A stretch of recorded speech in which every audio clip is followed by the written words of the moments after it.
Jungle.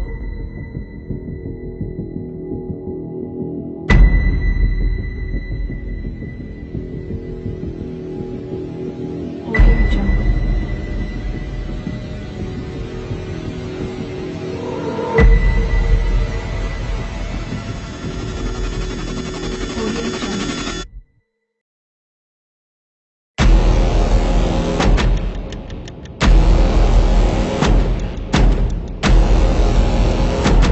Audio Jungle.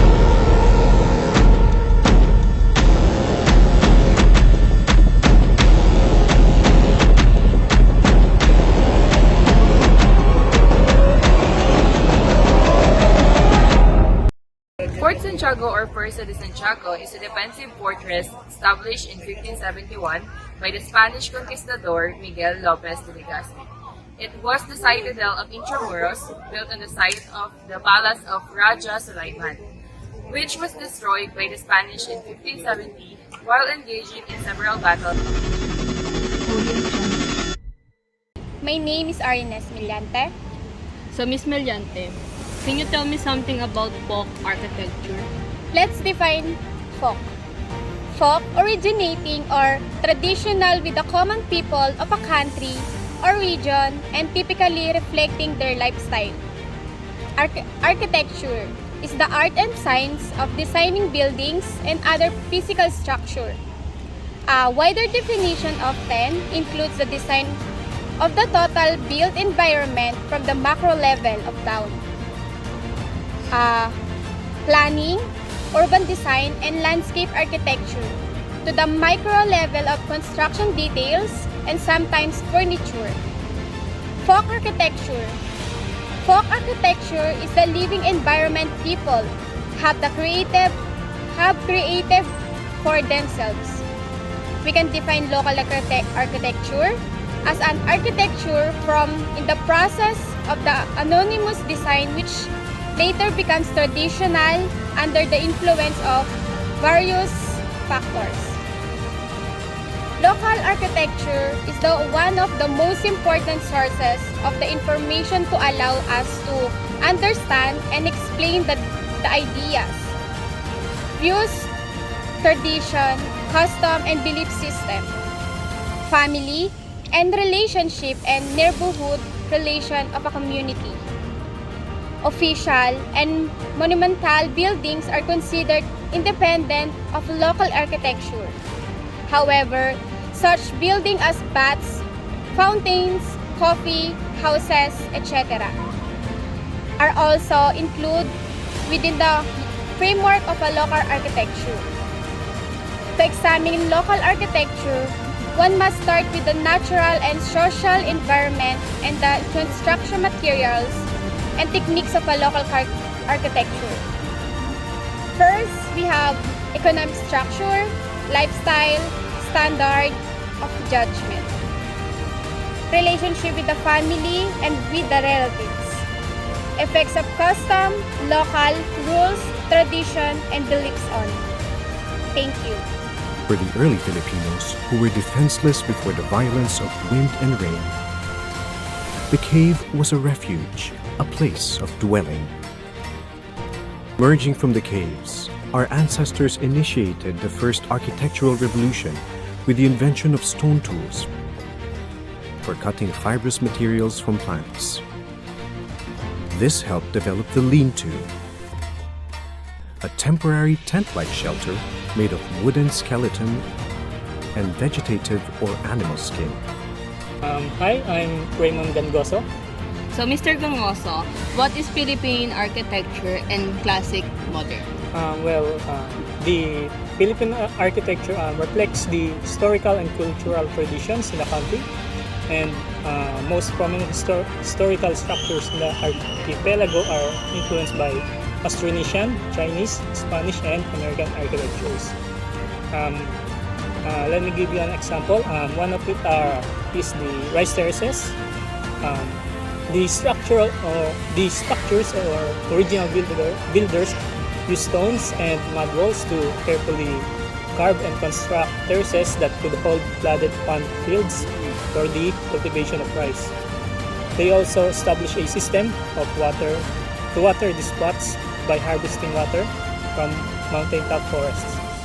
These engineering features were done by hand, as was the farming itself. Then next, the next is palaces. An example of it is the Torongan. It is a traditional house native to Tagalogs, Visayas, and Manaus. People of Lanao, Mindanao, and in the Philippines. A Torongan is a symbol of high social status. Such residence was once a home to a sultan or datu in the Maranao. Nowadays, concrete houses are residence was once found all over Maranao communities, but they remain Torongans 100 years old. The best known are in Dayawan and Marawi City and around Lake Lanao. A Torongan is elevated above the grounds by columns cut from trees of huge girth. Its walls are covered with plywood sticks and roof thatched with dried coconut leaves. There is no interior partition, so it appears as a huge hall. Apart from the basic elements of the structure, it is intricately engraved with flowing geometries of the Maranao design system called Okir. A Torongan is not complete without the legendary bird, Sari Manok, being displayed inside. This furniture is also known or common among Maranaos. Then next is villages.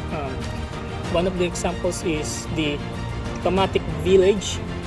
It is an excavated remains of a 1,000-year-old barangay found in the jungles of Mount Maclayao in Sitio Kamatik within the Buena Vista protected landscape of Malanay, Quezon, Philippines.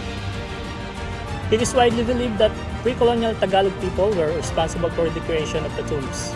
It is composed of 15 limestone coffins that can be dated back from the period of 10th to 14th century, based on one of the National Museum's top archaeologists. A complex archaeological site with both habitation and burial remains from the period of approximately 10th to 14th century. The first of its kind in the Philippines having carved limestone tombs. Then next, the next one would be the fortification. The architectural design of early Filipinos are also reflected in the historical military structures in the country. These were often competition in trade between the thalassocratic states in the archipelago. Neighboring kingdoms would often wage wars against one another to gain control of trade and territory. Fortifications were then necessary to keep their subjects and interests protected. Due to foreign attacks and colonization, only a few of these fortresses physically remained. However, many cities in the country, such as Manila, were built on the basis of fortification that predated the colony. During colonization of the Philippines, fortifications were also built by the foreign powers to assert political controls in the islands. The Spanish, for example, made use of their forts against attacks from Chinese and Moor pirates, as well as the Dutch and the British. These forts were made almost entirely of stones, hence some of them have survived numerous wars and are still standing to this day. One of the examples of these fortifications would be the Kuta. The surviving attested forms of fortification in the country were before colonization were Kuta and the Moog or Tower. The word Kuta is cognate with the Malay Kota, which has the modern meaning city. Kuta, in addition to its military uses, also served as a palace for the local lord. These structures were usually made of stone and wood and were surrounded by trench networks. Kuta were notably used by Muslims for defense against foreign invaders. It is said that the Maguindanao Sultanate, at the height of their power, blanketed the area around western Mindanao with such fortifications to prevent the Spanish from advancing into the region. However, the Sultanate was eventually subdued after further Spanish campaigns in the region, and majority of the Kuta were dismantled. During the American occupation, insurgents still built strongholds and the sultans often had these reinforced. Many of these forts were destroyed during American attacks, which is why very few have survived to this day. One of the most notable examples of the Kuta is found in Cainta, which was fortified above the river which occupied both shores of an arm of the Pasig River. It was located not far from where the Pasig River meets the Lake of Bai. It is presumed to be the present site of the municipality of Cainta Rizal. Then next, Igorot Forts. Igorot Forts, they are made of stone walls that average several meters in width and about 2 to 3 times the width in height, around 2000 BC. Then next is Ijang. Ijangs are fortifications for wartime purposes, which was built by the Ibatan in the islands of Batanes. They built Ijang, which were a type of citadel on hills and elevated areas. These structures were designed so that the entrance was only accessible by the use of rope ladder, which was only lowered for villagers to disadvantage the enemies. Then last would be the mosques. Prior to the usage of common Islamic mosque architecture, which can also be seen in the Arabia and modern structures or architecture, the binocular mosque of the Philippines used to be the hut style or the pagoda style, which were very common until the late 19th century. Most of the mosques in the Philippines today have common Islamic architecture imported from the Arabia, merged with modern style. Though some binocular pagoda style mosques sinsuat in Maguindanao. There have been proposals to put the heritage mosques of the Philippines in the Philippine Native Tentative List for UNESCO or the World Heritage Site Declaration for the future. The proposals were made to input the historic mosques of the Philippines, to input the binocular mosques of the Philippines, like Langa or the Ranga style and the pagoda style mosques, or to combine both and input them in the tentative list of UNESCO. That's all, and thank you.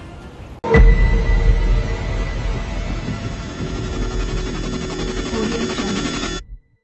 Hi, I am Nadine Babilona and I will tackle about the Spanish era. So, Bahay Kubo or Nipahat was a house developed by the lowland Filipino population from ancestral knowledge, originated from the pre-Hispanic Austronesian architecture.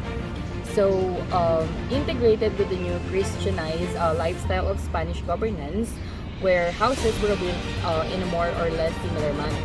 In the same way that the settlements were built beside river and streams, the houses were built near rice fields and coconut groves and orchards. The house sit on posts raised above the ground. The rooms were small and generally with a single multi-purpose room, having only the cooking space differentiated among the areas in the house. So there is a utilized for domestic work like washing, bathing, or water storage, and etc. The houses were made of raw material like wood and bamboo, and tree houses or houses built on trunk or trees to the grounds were seen as an advantageous position. So, Bahay na Bato. The Bahay na Bato was constructed out of bricks and stone rather than traditional bamboo, timber, and other wooden materials that elevates the house. So, it is a mixture of native Filipino, Spanish, and Chinese influences. So, during the 19th century, wealthy Filipinos built some fine houses, usually with solid stone foundations or brick lower loads. So, and the overhanging wooden upper story with the balustrades and capiz-shell, sliding windows, and the tiled roof. So, excellent preserved examples of these houses of the illustrious Filipinos can be admired in Vigan, Ilocos Sur. So, preserved examples of Bahay na Bato are also found in Taal, Batangas, and Boac, Marinduque, in southern Luzon, Iloilo, and Carcar, Cebu in the Visayas, and Dapitan, Zamboanga del Norte. So let's talk all about the churches. The Order of the Augustinian province of the Most Holy Name of Jesus of the Philippines, built many churches all over the Philippines. So this magnificent structure can still be found throughout the Philippine Islands. The Pauay Church in Ilocos Norte is one of the most prominent types of these churches. This unique specimen of Filipino architecture called Filipino Baroque from the Spanish era has been included in the World Heritage Sites list of the UNESCO. The church was built by the Augustinian friars from 1694 until 1710. It shows the earthquake-proof Baroque style architecture, the bell tower observation post in 1896 for the Katipuneros during the Philippine Revolution against the Spaniards, and again by the Filipino guerrillas during the Japanese occupation in World War II. Fort San Antonio Abad. So, Spanish colonial fortifications of the Philippines. Intramuros was the walled city of Manila along the south bank of the Pasig River. It was established to replace Cota-Saludong, the seat of the power of the Kingdom of Maynila. That was protected by a ram-earth fortress equipped with stockades battlement of cannons. The historic city was once home to many colonial churches, schools, convents, government buildings, and many residents. Many of these products of Spanish architecture were destroyed during the World War II. Of all the buildings within 67-acre city, only one, the San Agustin Church, survived the war.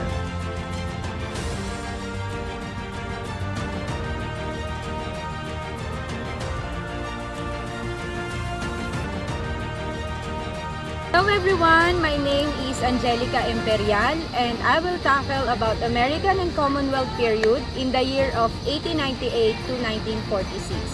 The Manila Central Post Office is a neoclassical building built during the American period. With the arrival of the Americans in 1898 came a new breed of architectural structures in the Philippines. Foremost of the American contributions to the country was the establishment of civil government. This led to the erection of government buildings from the city all the way to the municipal level. Designed in the most respectable manner, these government houses resembled Greek or Roman architecture.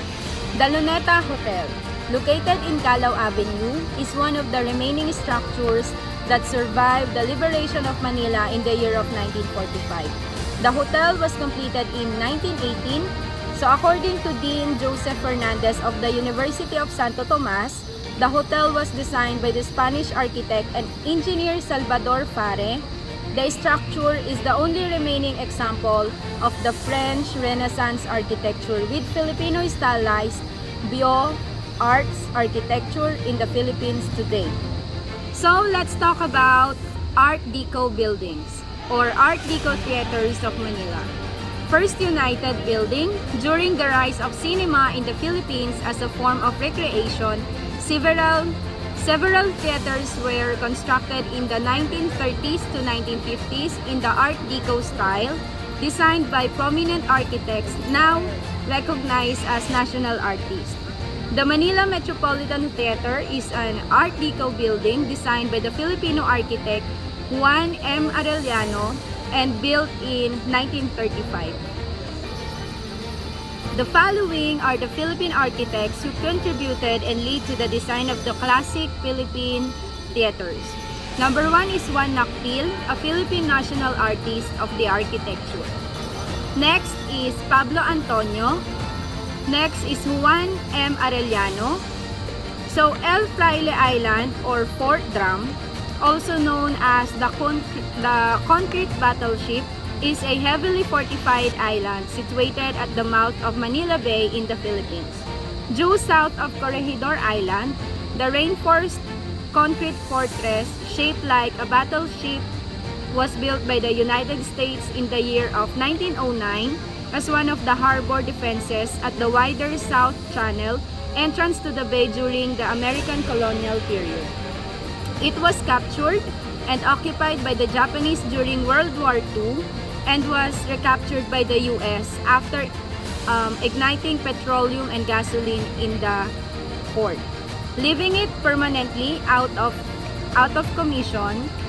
So let's talk about Iglesia ni Cristo churches, Iglesia ni Cristo and architecture. During American colonial rule over the Philippines, there were a variety of rural anti-colonial movements, often with religious undertones. And American Protestant missionaries introduced several alternatives to the Roman Catholic Church. The established The established church during Spanish colonial period, Iglesia ni Cristo Church buildings primarily serve as places of worship and are used for other religious functions.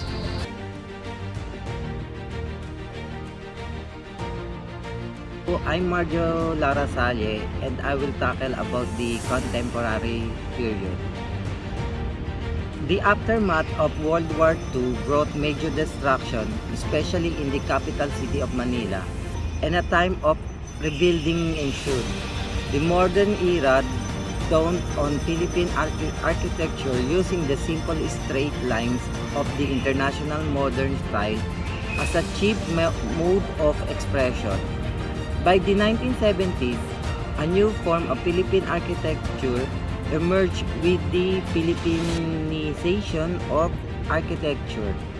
The Filipino style found its way in the re-emergence of traditional motifs. The bahay kubo and the bahay na bato became popular forms to be copied and modernized, such as the batasang pambansa and the national theater. By the 1980s, the country's architectural idiom was swept by the tide of postmodernism, a hurricane back of some sort of classical architecture. Today, architecture in the Philippines continue to be vibrant, and with the country opening up to the world, more first-rate architecture is pouring in. Cultural Center of the Philippines Complex. The Cultural Center of the Philippine Complex is home of the National Theater, Tanghalang Pambansa. The theater is the centerpiece of the 77-hectare Arts and Culture Complex located along Rojas Boulevard in Manila. Designed by Leandro B. Locsin, the construction of the National Theater began in 1966 and was completed in 1969. The theater is a primary example of the architect's signature style known as the floating volume. A trait can be seen in structures indigenous to the Philippines, such as the Nipa Hut. It houses 3 performing arts venues, 1 theater for film screening, galleries, a museum, and the center's library and art archives. Antipolo Church, the image of Our Lady of Peace and Good Voyage, has been venerated in the Church of Antipolo for centuries. The old church that housed the Virgin was destroyed in February 1945 when the combined American and Filipino forces bombed Antipolo as part of the liberation of Campaign of Manila. In 1954, a new church was built, designed by the re-owned Filipino architect Jose de Ocampo. The Antipolo Church is of a cup-lodge design centered around the image of the Virgin. It functions as the center point of the pilgrimage to Antipolo. Iloilo Convention Center. The Iloilo Convention Center, also known as ICON, is a state-of-the-art convention center in the Iloilo Business Park in Mandurriao, Iloilo City, Philippines. Its construction was completed in September 2015 in time of the APEC 2015 hosting. It is built on a 1.7 hectare of lot of the district of Mandurriao, donated by the Mega World Corporation.